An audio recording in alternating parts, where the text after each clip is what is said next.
sample lesson for our discussion deals with the topic of spiritual friendship, or chevruta.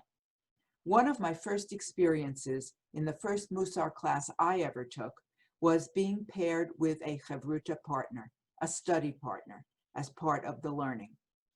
Once the class was over, my partner and I decided to continue together on our own. We have remained study partners for about 8 years, and it has been my pleasure of late to bring her into our Chai Mitzvah virtual Mussar class. The Hebrew word for friend is chaver or chavera, and the word chevruta, also from the Hebrew chaver, is the term used for a relationship between study partners. The value placed on friendship and having a Torah study partner can be generalized to the companionship, support, challenge, and comfort we know that friendships offer us. Having a friend helps build our character and is a key part of Mussar practice. As we build our character, it is helpful to be accountable to someone else and to have someone else support us in our efforts, and vice versa.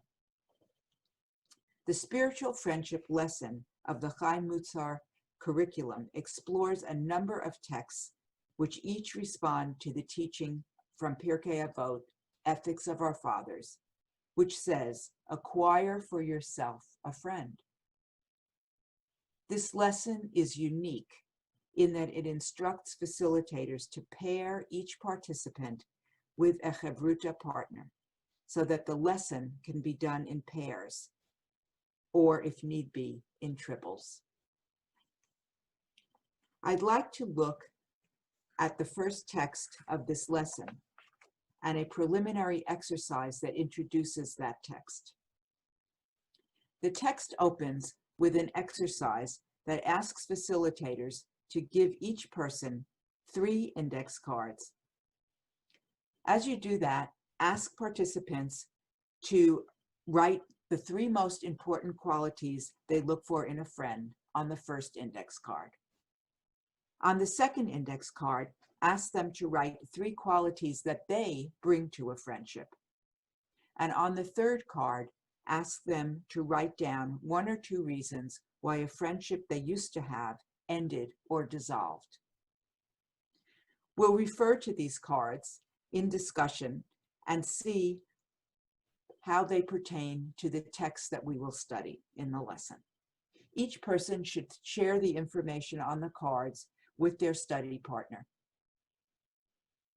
Once that is done, we would move on to text 1. Text 1 tells us, how does one acquire a friend? By eating together, drinking together, reading together, studying together, and revealing one's secrets, both Torah secrets and everyday secrets. A question for group discussion says, it is likely that you have shared everyday secrets with a friend. How do you understand Torah secrets? And how is this a means to acquiring a friend? This truly is a difficult question. And in looking at the answers people might have, I believe that no answer is an incorrect answer. The question truly points to who we are as Jews. We wrestle with the Torah. We come up with many different answers on many different levels that pertain to our lives as individuals and how we struggle with the Torah of our lives. The values that Torah teaches us step out of this question and inform everyone's answer as an individual. How do we make values-based decisions based on what we've learned in the Torah? How do we share those with others as we live in the world? For example, the Torah tells us to honor our parents. What does that mean? What Torah secret does that teaching contain? Our answer might be unique from that of our study partner or unique from other people in our group. We know that we don't have to love our parents but we are the Torah to honor.